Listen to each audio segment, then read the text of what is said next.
Hi everyone. तो आज हम सॉल्व करेंगे नीट केमिस्ट्री का क्वेश्चन। हमारा क्वेश्चन है which of the following electronic configuration belong to the main group element. और हमें यहाँ पे बहुत सारे ऑप्शंस दिए हैं जिसमें हमें पता चल रहा है कि ये काफ़ी सारे एलिमेंट्स हैं जिनकी इलेक्ट्रॉनिक कन्फिग्रेशन हमें गिवन है। तो हम क्या करेंगे, सबसे पहले देखेंगे कि मेन ग्रुप एलिमेंट्स क्या होते हैं। मेन ग्रुप एलिमेंट्स वो होते हैं जो एस ब्लॉक और पी ब्लॉक में आते हैं।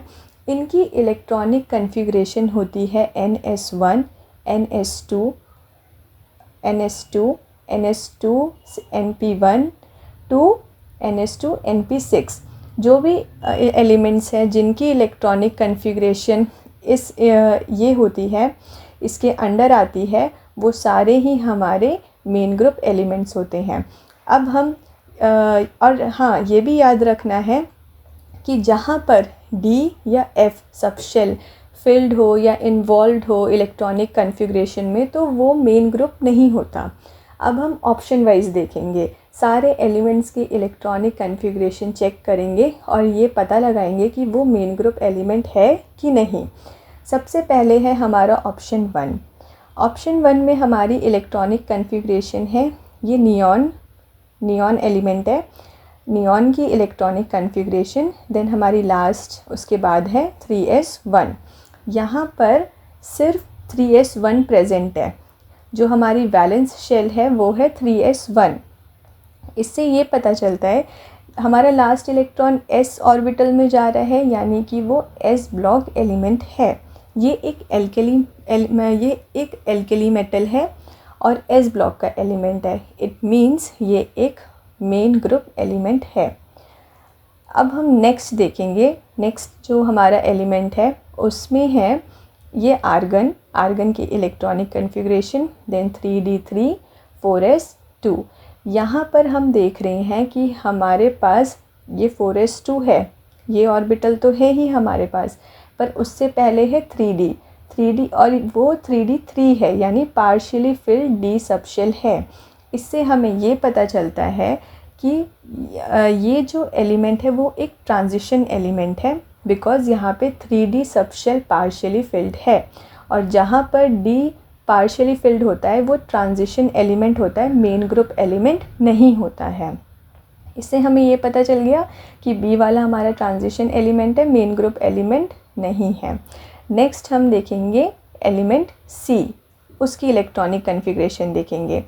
यहाँ पर है ये क्रिप्टन की इलेक्ट्रॉनिक कन्फिग्रेशन। उसके आगे जो हमारे शेल्स इन्वॉल्व है वो है 4d, 5s, 5p। हमारी जो वैलेंस शेल है वो है 5s, 5p। तो अब हमारा लास्ट इलेक्ट्रॉन जा रहा है 5p ऑर्बिटल में। इससे पता चलता है कि ये p ब्लॉक एलिमेंट है। और अभी मैंने बताया कि s और p ब्लॉक एलिमेंट जो होते हैं वो हमारे मेन ग्रुप एलिमेंट होते हैं, यानी कि c वाला जो एलिमेंट है वो भी बिलोंग करता है मेन ग्रुप को। नेक्स्ट हम देखेंगे ऑप्शन D। ऑप्शन D में ये आर्गन, देन 3d10, ये कम्प्लीटली फिल्ड है। देन 4s1, ऑल्दो यहाँ पे 4s1 है। अब हमें इस वाले ऑप्शन को बहुत अच्छे से देखना है। यहाँ पर 4s1 इन्वॉल्व है, लेकिन ये एलिमेंट डी ब्लॉक को बिलोंग करेगा। क्योंकि इसका रीज़न ये है क्योंकि इसका जो लास्ट डिफ्रेंशिएटिंग इलेक्ट्रॉन होता है वो डी सबशेल में जाता है। चाहे उसकी आउटर मोस्ट शेल 4s1 दिखे, लेकिन इसका जो एक्चुअल ब्लॉक है वो होता है डी ब्लॉक और ये एक ट्रांजिशन एलिमेंट है। अब इसके पास यहाँ पे डी सबशेल इन्वॉल्व है, तो ये एक मेन ग्रुप एलिमेंट नहीं है। अब हम सिर्फ लास्ट देखेंगे कि उसकी इलेक्ट्रॉनिक कन्फिग्रेशन क्या है। यहाँ पर डी सबशेल इन्वॉल्व है, यहाँ पे F भी इन्वॉल्व है, उसमें कोई इलेक्ट्रॉन नहीं है बिकॉज 5s 0 है। डी सबशेल इन्वॉल्व है और 7s 1 है।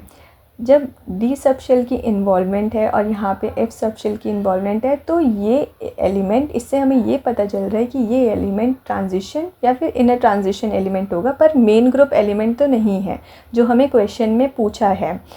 इससे ये पता चल गया कि ये मेन ग्रुप एलिमेंट नहीं है, डी वाला भी मेन ग्रुप एलिमेंट नहीं है, सी है और हमने पीछे क्या देखा था, ए है, बी हमारा नहीं था। तो हमारा इलेक्ट्रॉनिक कन्फिग्रेशन को देख के हमें पता चल गया कि सिर्फ ए और सी एलिमेंट के इलेक्ट्रॉनिक कन्फिग्रेशन ही मेन ग्रुप एलिमेंट्स हैं, उनसे ही हमें पता चल रहा है। अगर एग्ज़ाम में कन्फ्यूजन हो तो बस इतना याद रखना है, एस और P block equals to main group element. अगर वीडियो अच्छी लगी हो तो लाइक कर देना, सब्सक्राइब कर देना। Thanks for watching, stay tuned.